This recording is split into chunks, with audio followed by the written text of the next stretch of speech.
Here I am. It is Wednesday, July 9th, 2025.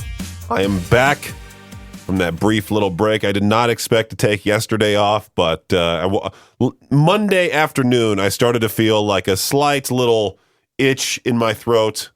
My nose was starting to go, and by the time it reached to like 6 or 7 o'clock at night, it was bad. It was bad, and then I just tried going to sleep. My nose was running. The grossest thing, I don't necessarily want to go into too much detail about this, but the grossest thing is when you have a runny nose and you put your CPAP on, and then your nose is runny inside the CPAP. You got to take it off, blow your nose, put it back on, take it off, blow your nose, put it back on, repeat the cycle over and over and over again until you can finally fall asleep. I ended up like staying up most of the night. Went to WinCo at like 3 a.m., got myself some, typical sick items like vitamin water full of vitamin C, orange juice, aloe vera juice, some multi-symptom cold medicine, nighttime cold medicine. Took that, fell asleep, woke up on my alarm at 7:15 and said, yeah, I'm not coming in today, and just emailed Jade. Was like, hey, sorry, I need to take the day off. I spent most of the day just sleeping. I didn't leave my place once. I slept all day yesterday. It was bad. It was bad. But now I'm here, feeling a whole lot better. My voice is not necessarily the best, but I am here nonetheless. And if you want to get a hold of me, you can over at 208-535-1015. I was extremely jealous of those that got to go to the Summer of Loud show at the USANA, I shouldn't say the USANA Amphitheater, the Utah First Credit Union Amphitheater. I was supposed to go there, supposed to interview Winston of Parkway Drive, but overall, I was just like, yeah, I'm too tired from this trip. And then I got sick, and I'm like, I really don't want to get Winston from Parkway Drive sick either, so it's best I just don't show up. And I didn't have the money at all really to fund a trip down there, so hopefully everyone who was in Salt Lake City last night at the show had a great time. And we'll talk about my kayaking adventure, where I almost died, here in just a few on Peach's Pip Party. There were previous episodes of Peach's Pip Party where I talked about the whole planning of the trip, where my friends would come out here. Finally happened. Had a great time with Matt and Christian. We lost one of our other friends. I stopped being friends with him. He had a weird, I don't know, he just canceled and said he was too poor to go on the trip, but then he's doing all these other trips instead. So I was like, you know what? I'm done with this guy. I'm really not wanting to hang out with him anymore. But that's besides the point. The whole point of this break here was to talk about the kayaking adventure that I had. So I also talked about that in previous shows, that my friend Matt was adamant about driving all the way out to Twin Falls. We ended up driving out to Buhl, Idaho. We were about 30, 40 minutes west of Twin Falls. We stayed at the 1000 Springs Resort there. And Matt, over the course of, I don't know how many months we were planning this trip, was just adamant about us going kayaking, enjoying the time on the water.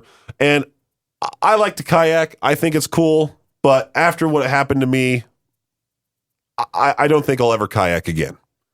I'm sorry. I just don't really want to, just after what happened. So basically, we go to the rental spot. I'm putting myself in I'm putting sunscreen all over me. I didn't bring a hat, so I was worried about my bald head, getting sunburnt. Go into the kayak, get into the water. Everything's going fine. We kayak all the way to where that blue water was that Matt was adamant about seeing. And there was tons of people in that little section there. We park our boats to the side, get out, sort of sit down on the hot rocks. Matt jumps into the water. Christian jumped into the water. I didn't feel like going into the water, really. I just didn't care for it. So then after a little while, I decided to get back into my boat, and it felt weird. I should have known something was wrong, where it felt heavier than usual. I don't know what happened. It was just sitting there right there on the side. I get into the boat. I then go to row back out to Snake River to make my way back to the rental spot. There's a video that Matt got of me just by myself in the middle of the water, where I'm sort of trying to balance, and I'm like, wait a second, I'm not that lame. Why does this feel harder than what it did before? And then before I knew it, the boat tipped. And I all of a sudden was just in the water. My mouth was open for some reason, so I took a big chug. I took a big gulp of the water, so I'm choking. My boat is upside down. My kayak's upside down. My bag with my keys, my car keys, sunscreen. Luckily, my phone and wallet were in the car, back where the rental spot was, so I didn't have to worry about that. But I was more so worried about the keys themselves, the keys itself.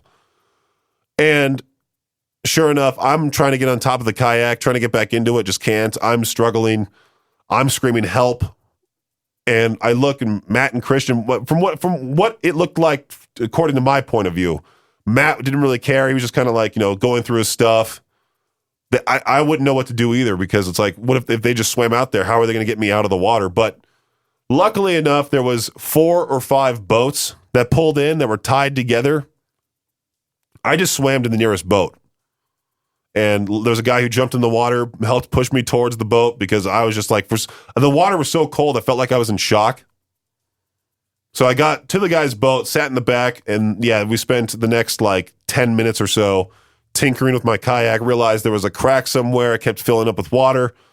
So luckily enough, I got boated with this guy, Todd. Shout out to Todd, by the way. Me and him just went back to the rental spot, dropped off the kayak, and Matt and Christian ended up kayaking the rest of the way back in their own boats. But yeah, if I, sorry, my voice is going crazy today. If I ended up tipping over in the Snake River, there was a good chance I would not be here right now, because it was that crazy. I mean, the blue water part was the easy part. If it tipped over in the Snake River and I got caught in the seaweed, there was no shot of me getting out of there. I would have had to swim to land. It would have been so weird, for sure. It was a weird event that happened. Luckily, I'm okay now, but I'll have to share that video at some point for Peaches Needs a Pal on our social media pages at KBear101 FM. Let's move on to some Set It Off here. Wolf in Sheep's Clothing on KBear 101. Peaches Pit Party right here on KBear 101. I was chatting with my friend Matt about TSA pre-check, because that's what he has. I believe he paid $70 to have it for the next 5 years. Something like that, to where you don't need to take off your shoes, don't need to take off your belt. You can just go right on through the security at the airport. And I feel like it'd be better off for me just to have that. It just seems very easy to, I don't know. I mean, even though traveling through the Idaho Falls Regional Airport is easy enough. I mean, there's really no security, and who really cares? I mean, they do check my every once in a while. I'll get my sister a snow globe, and the most annoying part about TSA is they'll take out my CPAP. They'll take out my highly organized backpack. They'll go through my highly organized backpack and take out all this stuff just to examine a snow globe, because they're afraid something's inside that snow globe, which that's not the case. It's just a little tiny gift from my sister. But I was looking here. Homeland Security Secretary Kristi Noem, I believe that's how you say her last name, announced that effective Tuesday, travelers in U.S. airports no longer required to remove their shoes during security screenings. This reverses a rule created after the shoe bomber incident in 2006. Kristi said, our security technology has changed dramatically. It's evolved. TSA has changed, adding that airports now have a multi-layered whole-of-government approach to screening. Passengers may still have to remove footwear if extra screening is needed, though TSA pre-check users could already skip this step.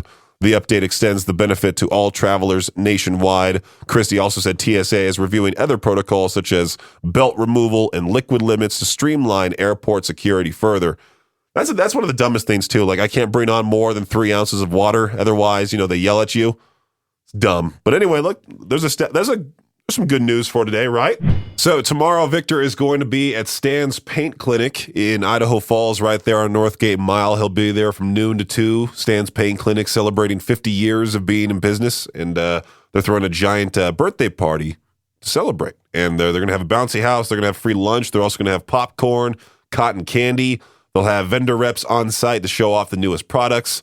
Did I mention free lunch as well? Yeah, make sure to go to this Stan's Paint right there, Northgate Mile in Idaho Falls. Victor will be there from noon to 2 with some, hopefully, some Cannonball merch, some K-Bear stickers as well. Stan's Paint Clinic in Idaho Falls celebrating 50 years. Joe Burrow's dream of owning a working replica of the Batmobile featured in the Christopher Nolan Batman series is over. Burrow had talked about buying the $3 million vehicle during last season's Hard Knocks series on HBO, but in Netflix's new season of Quarterback, Burrow reveals he canceled the order after his Cincinnati home was broken into last December while the Bengals were on the road playing the Dallas Cowboys. Burrow said, I didn't end up buying the Batmobile because I just had other things I wanted to deal with at that point. While many NBA insiders have wondered if the 2025-2026 season will be the last for LeBron James, another NBA icon is certain it will be his, and that is Chris Paul, who is currently a free agent after playing with the San Antonio Spurs last season, says that he wants to play one more year at the most. The 40-year-old Paul adds that he misses time with his family and says, "My granny who watches every single game that I play every single night, I just don't get to see her and hug her along with all my uncles and aunts as much as I'd love to." Allegiant Stadium in Las Vegas has been selected to host the 2028 NCAA Men's Final Four. It hasn't taken long for the city to become a sports powerhouse with the NFL and NHL already playing there and a Major League Baseball team on the way. Vegas hosting March Madness games means another event that involves big money with sports bettors will be held in a city with nearly 200 sports books. Why not do another one, right? Huh? I've been gone for a week. Why not do another sports little update here? There have been two winners of the Pop-Tarts Bowl in college football, Iowa State and Kansas State. In a fun twist of fate, Iowa State and Kansas State will be playing a game in Dublin, Ireland on August 23rd. And to add to the drama and intrigue, two Pop-Tarts mascots will join them. Frosted Wild Berry and Frosted Hot Fudge Sundae will be attending the game. There you go. That's for your Shot Clock Sports Update right here on K-Bear 101. It was awesome for the most part having my friends out here. I say for the most part because, well, as I'm sure you're well aware, if you've listened to the show, if you haven't paid attention, well, there's the Peaches Pit Party podcast they can listen to. You can find the previous episodes of me talking about my friend Matt making this huge ordeal about needing to plan a whole bunch of different things, needed to plan this trip to Twin Falls, that whole thing. But the worst part of the entire trip was that my buddy Matt would open up all the doors and windows to my place to allow air into it. And when the summertime comes around, there's flies everywhere. All of a sudden, there's like 12 flies in my place. I'm like, why are there so many flies in here? Because Matt had opened up the patio doors, my front door. I'm like, Matt, just open up all the windows. The windows are just fine. They won't allow bugs in here. But the worst part also, besides that, was that there was one morning I woke up and I come out of my bedroom and I see like every single cabinet was open. And it was because Matt had to use the restroom during the middle of the night. He had to go, number two. I don't want to go into too much detail about that. I want to get a JPA, Jade Pucker alert. But apparently Matt couldn't find the toilet paper, so he went through every cabinet possible and left them all open. All open. I truly don't understand how you can just leave a cabinet open like that. And I talked to him about it. I'm like, dude, just shut the cabinet after you're done. There's no need to my bathroom cabinets were wide open. The sliding door below the sink was wide open. I go to the kitchen, every single drawer, every single cabinet in there was open. I'm like, what is this guy doing? This is why I prefer to live alone. My rent has gotten so high that I'm like, maybe I should get a roommate. But then I got reminded with these two friends being here, maybe I should just stick to biting the bullet, stick to paying a little extra for my rent, and live by myself. Last week, we gave away tickets to go see Volbeat, Hailstorm, The Ghost Inside live at the Utah First Credit Union Amphitheater, Saturday, July 19th.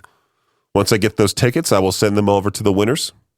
But currently, we are giving away tickets to another concert happening at that same venue Wednesday, August 20th, and that is Pantera and Amon Amarth. They're calling it the heaviest tour of the summer. All you have to do is listen out for that Cemetery Gate sounder when you hear it. Be caller 20 at 208-535-1015, and you'll win your pair of tickets right then and there. If you want a bonus shot at trying to win these tickets, go to the app right now, the K-Bear app, the Alt app, or the Cannonball 101 app. Click on Pantera right there on the menu, and it'll just fill out the form, and there you go. You'll enter that drawing that way as well. Pantera and Amon Amarth. Live at the Utah First Credit Union Amphitheater. Win tickets with us. You can also find that show on our concert calendar, always available at riverbendmediagroup.com/calendar. Yeah, this could be something to talk about. Not really feeling 100% today, so I might limit my talking, even though I did like a pretty long break not that long ago about the whole kayaking incident that happened. If you missed out on that break, well, you can you'll be able to re-listen to it once I get this episode of Peaches Pit Party available on the podcast wherever you get your podcasts. This question here, what unwritten rule do you follow? I'm looking at the different replies, waiting until the person I dropped off gets into the house safely before driving away. I always do my best to do that, making sure they're not locked out. I just drive away. They're stuck outside. When you're driving and someone lets you into a lane or lets you go first, you wave at them to say thanks. Of course I do that. Got to be extra nice out there, considering I am a quote-unquote public figure. You know, if I flip somebody off, turns out they're a K-Bear listener, they're going to immediately go like, man, I'm never listening to that station again. If it's not yours, don't open it and don't eat the last one. I never touch anybody else's stuff, really, unless I ask permission first. If it's too good to be true, it is. 100%. Always arrive at least 10 minutes early, whether it's a doctor's appointment, job interview, or anything at all, really. Something you got to do. It's weird when people are like habitually late and then they make it a part of their personality. They were like, oh, I'm always late to everything. I'm such a Capricorn. Something like that, you know? 1 text, 2 text, no reply, move on. Yeah, I mean, here's the thing. I've gotten people mad at me recently for not responding. I just don't really care for texting all that much anymore. I really don't. If somebody texts me like some long paragraph, I'll be like, okay, I'll read through this and see. If I lose my interest, I'll just stop. But I usually just call people. I mean, Victor makes fun of me for it. Maddie down the hall, she also calls people. She's one of the very few younger people that I know that prefers to call rather than text. And I had someone recently like ask me, like, are you ghosting me? It's like, no, obviously not. For the most part, I'm busy. I'm busy working here, busy doing other things. I don't have the time to just sit there and text all day like a teenager. Anyway, that was a break. Anyway, let's move on into some Bad Flower Pause on K-Bear 101. Some eye-catching billboards have been popping up around Cleveland lately with bold messages like, yes, I buy crack houses, and your house is trash? I'll pay cash. The man behind them, businessman John Williams, says he's trying to improve neighborhoods by buying up abandoned and run-down homes, fixing them, and then turning them into affordable housing. But a lot of people in the community, you know, they aren't thrilled about the wording. They're like, hey, I don't live in a crack house. Some say the signs are offensive, make fun of struggling neighborhoods, especially since they're showing up mostly in low-income areas. Even the Cleveland City Council president, Blaine Griffin, said the language is demeaning and sends a condescending message to the people who live there. Williams, though, defends the signs by saying the provocative language is meant to grab attention, spark conversation, bring in leads on properties that have been neglected for decades. I personally am on the side of John Williams here, to be quite honest with you. He's trying his best just to fix up the neighborhood, that's all. Like the one guy, who was it? Cleveland City Council president, he's just mad because he's in charge of those crack houses, isn't doing a good job with them, and John Williams is like, you know what, I'll take the matter into my own hands. He believes the ends justify the means, but many local leaders and neighbors feel he's doing more harm than good with how he's going on about it. Well, it's made national news. I just said this guy's full name on the air, so clearly he's a marketing genius, and hopefully he gets a lot of business out of this. Well, this is terrifying. Now, I do have to admit something along with this. I saw here a new survey from resumebuilder.com has sparked major concern over how artificial intelligence is being used in the workplace. Out of over 1,300 managers surveyed, 60% of them said they've used AI tools like ChatGPT to help decide who gets laid off. And nearly 1 in 5 admitted to letting the AI make the final decision entirely on its own without any human review. I know major radio companies like iHeartMedia are going to be doing this type of thing. They're going to be like, who's making the most money? Who's doing the absolute best? They're like Taco Bell with their menu, where it's like, oh, this item on our menu is doing fantastic. Take it off of there. Get rid of it right now. It's kind of crazy how AI is even now being used to fire people. Now, I had a dream not that long ago. I meant to tell Jade about it. I think I brought it up on Victor's morning show at one point, where Jade, for some reason, posted on his Facebook that he said he was going to randomly fire somebody from within this building, and that person was me. And I was like fighting with him in this dream all about it, like, you can't do this type of thing. So this whole thing, I woke up, I'm like, oh, thank God it was just a dream. But I just cannot imagine, like, how are they using ChatGPT or AI as a whole for this type of thing? Are they putting in like, well, this person's strengths are this, their weaknesses are this, they're making this much money, and they're doing that with the entire staff? And then ChatGPT, or no, you ask ChatGPT, like, hey, who should I fire out of these people? And then ChatGPT goes, well, maybe you should choose these particular ones and just toss them. Tell them they're better off somewhere else. A racehorse in New Jersey decided to take the scenic route this weekend, literally. A thoroughbred named Hawkstone broke free from his handler at Monmouth Park Racetrack, took off galloping down Route 36, weaving through traffic like it was the Kentucky Derby, but, with more Toyotas and things like that. The horse slipped through an open stable gate, ended up trotting along the westbound lanes, causing quite the traffic jam and a flurry of social media videos. One driver said, "I looked over, saw a cop holding traffic, and then a horse just casually running down the highway." Trainer Cal Lynch said Hawkstone is normally chill and called the whole thing out of character, but yeah, probably not how they drew it up on race day. Thankfully, Hawkstone was safely caught, perfectly fine, no injuries, no tickets, surprisingly, just maybe a little bit embarrassed. It's now that time for To Peach Their Own. What classic video game do you still play? I was looking at some of the answers here on the Facebook group, K-Barrett 101, Idaho Rock and Metal. Any of the original 4 Tony Hawk's Pro Skater games, which just reminded me that the new Tony Hawk Pro Skater game is going to come out, I think, tomorrow? Is it tomorrow? Yeah, I think it is tomorrow, because usually video games come out on Thursdays, or that's how it used to be. Mark put Skate 3, another classic there. Joe, been going through Super Mario World at the moment, seeing if I still remember how to get all 96 levels unlocked.